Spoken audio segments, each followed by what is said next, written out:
Olá pessoal, tudo bem? Aqui é o professor Volney, sou professor de ciências. Estamos aqui para mais uma aula, onde hoje nós vamos falar um pouquinho mais sobre as unidades de conservação, sobre a biodiversidade e também sobre outra estratégia que garante a biodiversidade, que é a sustentabilidade. Pessoal, antes de iniciarmos a nossa aula, eu gostaria de comunicá-los que mudou lá no Classroom como você garante a tua presença. Agora você clica lá no ícone Atividades Obrigatórias, realiza a atividade e já garante a tua assiduidade. Para aqueles que ainda não estão acessando os aplicativos, não fique fora dessa, é muito fácil. Se você tiver algum problema, vá até a tua escola, porque tem uma equipe lá esperando você para te dar todo o suporte. E aqueles alunos que não estiverem à disposição as tecnologias, também vá até a tua escola. Lá tem as atividades impressas esperando por você, beleza? Vamos lá então, pessoal.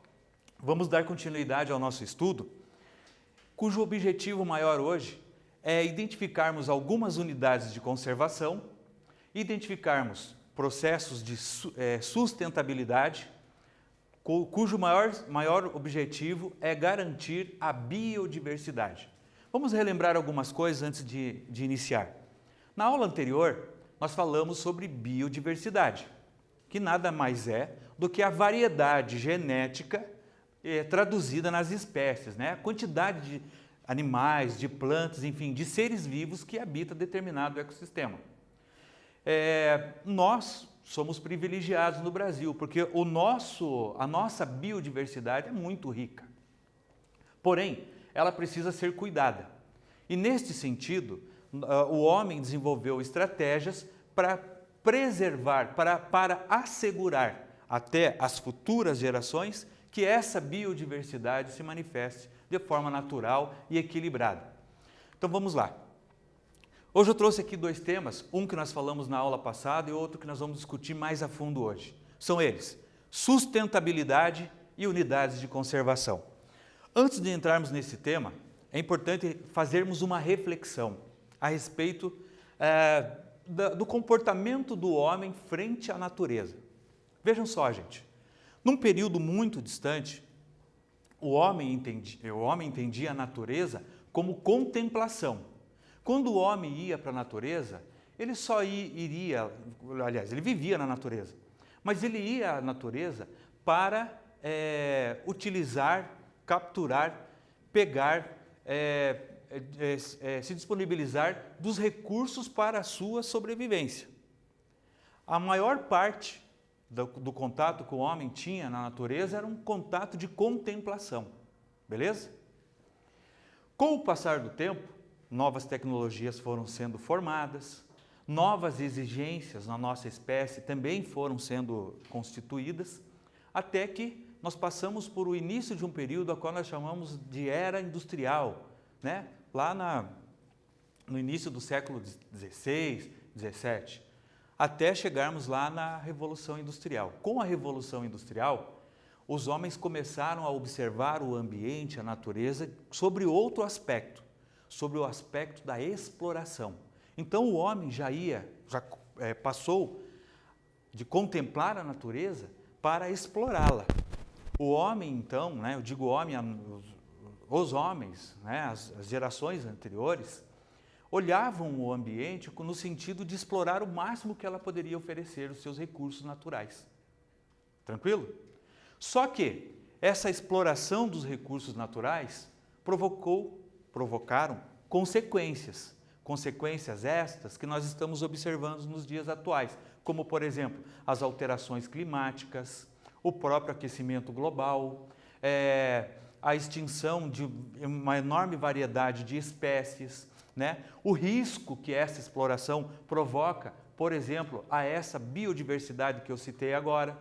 Então, os tempos atuais exigem uma outra visão do homem frente à natureza, que não é aquela de contemplação apenas, e tampouco aquela da exploração, porque nós sabemos que nós dependemos dos recursos naturais. O que nós exigimos hoje, o que a ciência mostra hoje, é que o homem precisa ter uma relação de equilíbrio com o ambiente. Nós chamamos isso de relação sustentável. Tranquilo? Nesta relação, pessoal, nós temos 4 personagens principais, que são eles: a ciência, a tecnologia, a sociedade e o ambiente. Eles precisam estar em equilíbrio, tá certo?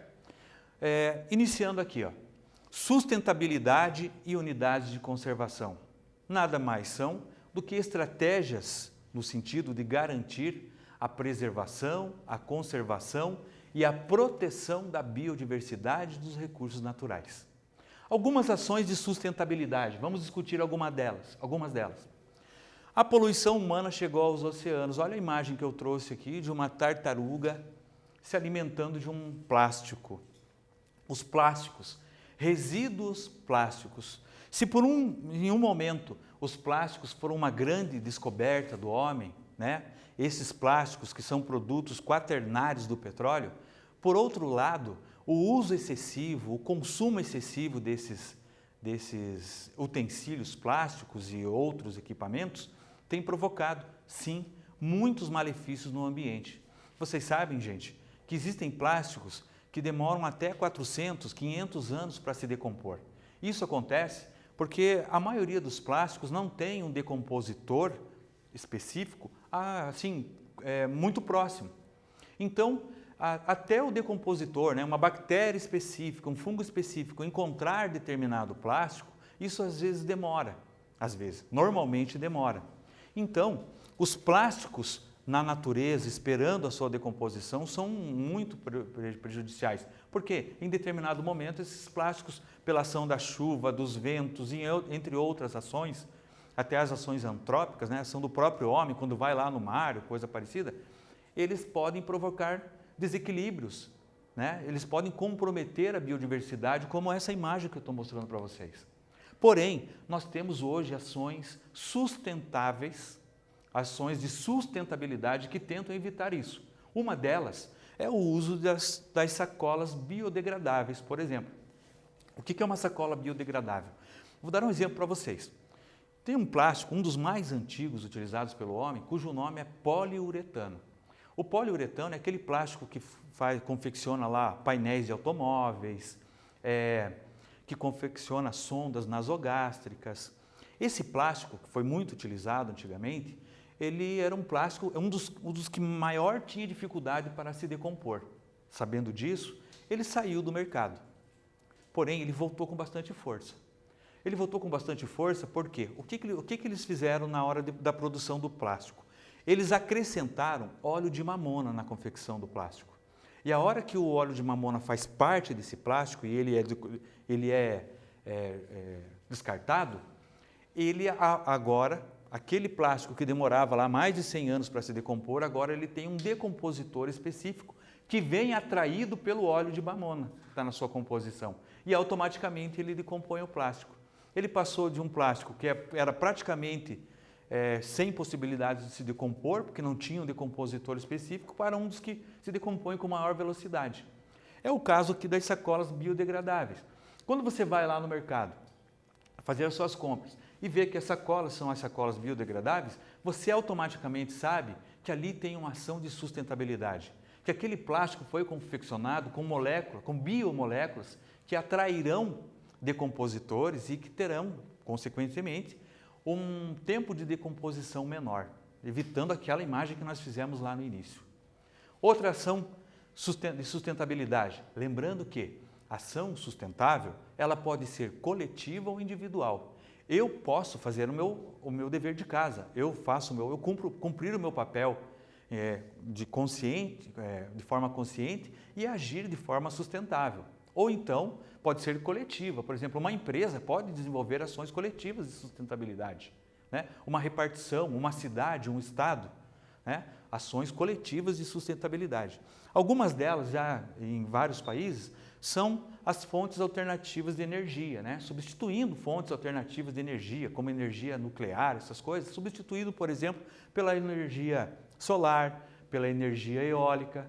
Hoje, facilmente a gente vê, por exemplo, a fabricação de automóveis híbridos, principalmente na Europa. A gente tem visto bastante investimento de automóveis híbridos, que são aqueles automóveis que vão funcionar lá tanto com combustível fóssil, com gasolina, como também vão funcionar a partir de reatores elétricos, né? Então, são automóveis que teriam essa possibilidade. Outra ação sustentável, daí pode se chamar ação coletiva ou individual, é meios alternativos de transporte, né? Quando você evita de trabalhar de carro, por exemplo, de se locomover de carro, você também está ajudando no equilíbrio ambiental, né? Mas para isso nós precisamos de ações coletivas, nós também precisamos de espaços adequados, por exemplo, para utilizar os meios de transportes alternativos. Às vezes não é só querer ter uma ação sustentável, nós precisamos ter uma junção, poder público, sociedade. Tranquilo? Olha outra aqui, ó. Ações de conscientização contra a poluição. Pode ser uma ação individual, pode ser uma ação coletiva. Hoje eu tenho percebido cada vez maior o número de pessoas se conscientizando de que as ações de sustentabilidade elas precisam de vontade e elas nascem de vontades individuais, tá? Então, por exemplo, as pessoas normalmente têm essa visão, elas evitam o desperdício, elas evitam o consumo de produtos confeccionados por empresas, por exemplo, que não tenham esse perfil sustentável, né? Então hoje a gente percebe que as empresas têm investido em embalagens retornáveis, né? Em embalagens que possam ser recicladas, em produtos que levem à sustentabilidade. Eu tenho a impressão que essa conscientização ambiental, essa conscientização que nós estamos criando, né, na sociedade atual, de observar o ambiente sem o caráter de exploração, mas no caráter de equilíbrio, no caráter sustentável, de que nós somos também parte disso, e nós, embora estejamos aí no topo da cadeia alimentar, nós dependemos dos outros seres, é importante refletir que cada vez mais as empresas, né, os comércios, os produtores que não tiverem essas ações sustentáveis vão acabando ficando pelo caminho. Outra ação muito importante, que é uma ação, assim, vocês podem pensar, pô, ação sustentável são todas as ações materiais? Não. Olha só, o simples cumprimento das leis ambientais é uma ação de sustentabilidade, né? Você conhecer as leis ambientais, veja, as leis ambientais estão na nossa Constituição. A nossa Constituição foi feita em 88 e hoje nós vemos aí pessoas, né, cidadãos depredando, destruindo patrimônios ambientais que são de todos nós. Isso muitas vezes por falta do conhecimento, a falta de informação. Então, ação de sustentabilidade, existem as ações efetivas, mas também existe o respeito às leis, às organizações. Tranquilo, gente? Vamos ver se vocês entenderam então. Agora é com vocês, ó. Estima-se que a poluição por lixo plástico dobre até 2030, sendo os oceanos e a vida selvagem os mais afetados por essa poluição. Qual dessas ações se refere a uma ação sustentável para amenizar esses problemas? Alternativa A, seria descartar plástico longe dos rios? Alternativa B, seria a utilização do plástico biodegradável? Alternativa C, seria utilizar plástico sempre que possível? Ou alternativa D, substituir os plásticos pelos papéis? Agora é com vocês, gente, essa questão foi citada.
pessoal, responderam? Olha lá, ó. Quem respondeu a alternativa B, respondeu certo. Contra esse uso excessivo dos plásticos, né? A alternativa que mais cabe ali é a utilização dos plásticos biodegradáveis, beleza? Mas vamos lá. Eu iniciei a minha aula dizendo que o homem desenvolveu estratégias para preservar, proteger e conservar a biodiversidade e os recursos naturais. Uma delas, nós já vimos, as ações de sustentabilidade. Outra ação muito importante, construída pelo homem, pela sociedade, pelo poder público, são as unidades de conservação. O que são unidades de conservação? São espaços controlados pelo poder público, né? A prefeitura, o Estado, o governo federal, no sentido amplo da palavra. Proteção, cuidado, tá certo? Da biodiversidade e dos recursos naturais. Nós temos dois tipos de unidades de conservação. Nós temos as unidades de proteção integral e nós temos as unidades de conservação de uso sustentável. As unidades de proteção integral são aqueles espaços que precisam de um maior cuidado. Eu não posso chegar num espaço de proteção integral, por exemplo, e arrancar uma árvore, consumir algum recurso natural de lá. O que eu estou autorizado a fazer lá é pesquisa, aulas de campo, né? Análises. Eu não posso fazer nenhuma ação direta de destruição, que promova alguma alteração nesse ambiente. Por isso que ela é chamada de unidade de proteção integral. A outra unidade de conservação chama-se unidade de conservação de uso sustentável. É mais ou menos assim. Eu tenho a capacidade de utilizar esse espaço, mas de uso sustentável, né? Refletindo sobre as leis, observando as características do ambiente, né? Se de repente utilizando esse ambiente, eu transformá-lo, né, de alguma forma, eu tenho a responsabilidade de devolver isso para o mesmo ambiente. Vocês vão entender algumas delas aqui, nesse lado. Algumas unidades de conservação. Olha só. Unidade de proteção integral. Hoje eu trouxe aqui o Parque das Lauráceas. E o pessoal que mora aí em Tunas e Adrianópolis, um grande abraço para vocês. Vocês têm um espaço muito legal lá.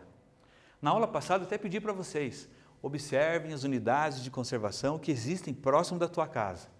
Então quem mora nessa região tem um espaço privilegiado. Esse espaço possui a junção ali, pessoal, entre a floresta atlântica e a floresta de araucárias. É muito interessante esse local. Vocês imaginem então a quantidade da biodiversidade de espécies que existem nesses locais.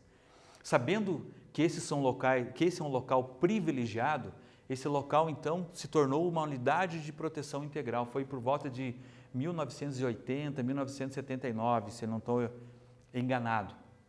Não faz tanto tempo assim, mas é uma relevante unidade de conservação do nosso estado, precisa ser respeitada, porque essa unidade é controlada pelo poder público e nos ajuda na manutenção da biodiversidade.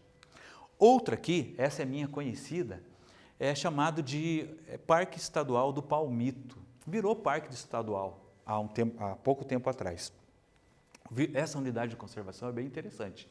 Fica ali em Paranaguá. Também mando um grande abraço lá aos meus amigos parnanguara, onde eu tive a felicidade de trabalhar já. Trabalhei lá no Colégio Cidária, lá na Ilha dos Valadares, importante local também de diversidade biológica bem relevante. Trabalhei também lá no Colégio Comércio, lá no Instituto de Educação, um abraço para todos vocês. Mas voltando aqui, a região litorânea do Paraná é um berço de unidades de conservação. Superagui, a Ilha do Mel, mas você aí de Paranaguá, você sabia que o Parque Estadual do Palmito também é uma unidade de conservação? Que lá nós temos, além do palmito pupunha, palmito jussara, a gente também tem uma grande variedade da Mata Atlântica que precisa ser cuidada? Uma grande variedade de animais, de plantas, de micro-organismos que precisam ser preservados? Então, pessoal, vale a pena visitar esses locais, vale a pena pesquisar o que tem lá. Pesquisar, lembrem, unidade de conservação integral, de proteção integral, ela só permite isso. Pesquisa, aulas de campo, tá? A contemplação, jamais a exploração. Olha uma outra aqui, ó, merece também a nossa atenção. É a APA da Scarpa devoniana.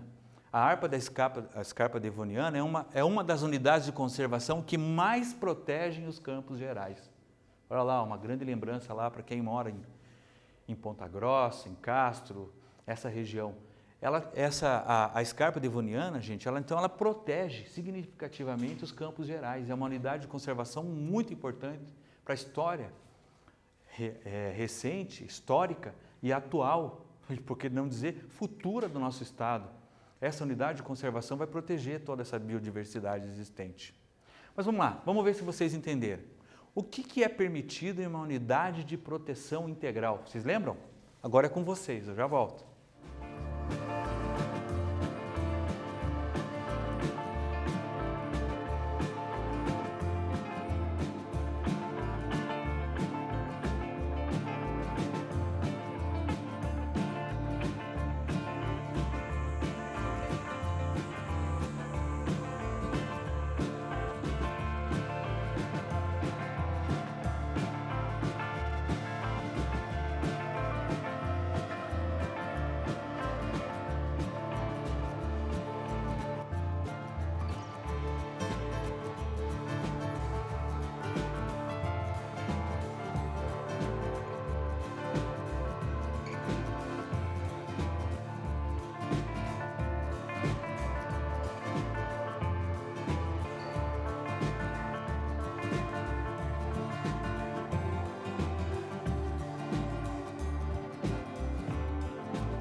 Aí, pessoal, vamos lá? Quem respondeu lá, ó, que na unidade de conservação de proteção integral, que é aquela mais restrita, né? Ela permite apenas o uso indireto dos recursos naturais, mas, assim, as recreações de contato com a natureza, pesquisa científica, as aulas de campo, é só isso, nós precisamos apenas cuidar e contemplar. Tranquilo? Pessoal, eu fiz um pedido para vocês analisarem as unidades de conservação perto das casas de vocês, e eu também fiz a minha lição de casa. Eu moro em Curitiba e eu tenho uma unidade de conservação a 5 quilômetros da minha casa. Eu moro numa região que é a região sul da nossa capital e eu moro numa região que fica a 5 quilômetros do zoológico. E há pouco tempo atrás, questão de 3, 4 anos atrás, foi implantada uma região, uma unidade de conservação bem próxima à nossa casa. Essa unidade de conservação chama-se Estação Ecológica Campos Naturais de Curitiba, Tereza Urbã. Quem tiver oportunidade, conheça, é muito interessante. Da onde que surgiu essa unidade de conservação? Surgiu assim, ó. Os técnicos da prefeitura e do estado reconheceram uma região chamada, não tinha nome, reconheceram uma região no qual eles encontraram uma enorme variedade de seres vivos, né? Uma enorme biodiversidade, cerca de mais ou menos umas 200 espécies de plantas, para vocês terem uma ideia, entre elas, umas que eles não observavam há 50 anos, faziam 50 anos que ninguém via, e está lá. Observando isso e observando também que a população tem crescido e as residências estão, né, os imóveis residenciais estão crescendo aqui na capital, de imediato o poder público implantou nessa região uma unidade de conservação. Agora não pode mais ter casa ali. Agora não pode mais ter condomínios nessa região. Embora já tenham algumas residências que foram constituídas há muito tempo atrás e por lei elas são permitidas, novas residências, ocupações e residenciais não poderão ser implantados, porque agora isso virou uma unidade de conservação integral. O máximo que pode ser feito ali são visitas monitoradas, aulas de campo, né? Pesquisas científicas. Olha que interessante, pessoal. São 270 mil metros quadrados de rara beleza cênica que conservam um importante conjunto de espécies ameaçadas de extinção. Vou voltar um pouquinho. É assim chamada Campos Naturais Tereza Urbã, em homenagem a essa que está na foto aqui, a Tereza Urbã, uma jornalista ambientalista, que inclusive trabalhou aí na Gazeta do Povo, cuja defesa dela era a defesa do meio ambiente. Então, em homenagem a ela, que faleceu em 2013, o nome Campos Naturais ou Estação Ecológica Tereza Urbã. Olha lá, aqui no Tereza Urbã, como eu falei, foram encontrados, já foram catalogadas, mais de 200 espécies animais e vegetais, principalmente vegetais. Dessas, como eu citei também, umas que há mais de 50 anos não existiam. O Tereza Urbã é tão importante, o campo ecológico, porque, segundo estimativa, é a última área verde, né, a última área de campo disponível no nosso município. Nessa extensão é a última. Então ela precisa ser cuidada, ela precisava ser preservada. Parabéns ao poder público. Mas também preciso fazer a crítica. E não ao poder público apenas, mas também à sociedade. Gente, essas imagens que eu estou mostrando foram fotos recentes que eu fiz em loco, para trazer para vocês lá da Estação Ecológica. E nessas imagens eu observei e presenciei uma grande interferência humana num campo ecológico. Primeiro eu consegui observar ali um cheiro muito forte de decomposição, então é comum as pessoas levarem animais domésticos que morrem para a decomposição lá. Isso também altera o equilíbrio ambiental. Além disso, uma enorme variedade de resíduos. Vocês estão vendo ali resíduos plásticos, mas existem de várias formas, né, de utensílios domésticos a restos de comida. Então, isso não pode acontecer dentro de uma unidade de conservação. E nós também não podemos culpar o poder público, que é o responsável pelo controle, pela manutenção e pela fiscalização, porque essa é uma ação que a sociedade também precisa ter. O cidadão também precisa ter, como eu falei lá no início, uma ação sustentável frente a isso. Um equilíbrio, precisa ter uma responsabilidade ambiental.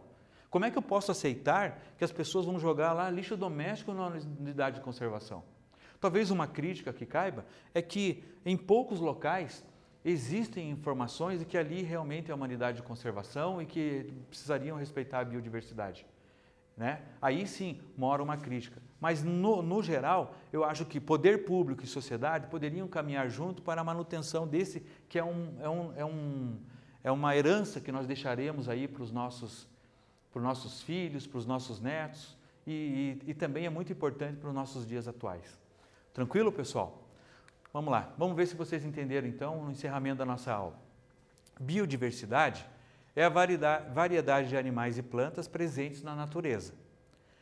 Qual das alternativas considera a finalidade de uma unidade de conservação? Para que serve então uma unidade de conservação? Alternativa A, proteger a diversidade genética e diversidade de espécies. Alternativa B, controlar o meio biótico e a especiação. Alternativa C, controlar a falta de fatores físicos e químicos. Ou alternativa D, proteger a genética e adaptação. Agora é com vocês, pessoal. Eu já volto.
Aí, pessoal, quem respondeu proteger a diversidade genética, a diversidade de espécie, acertou.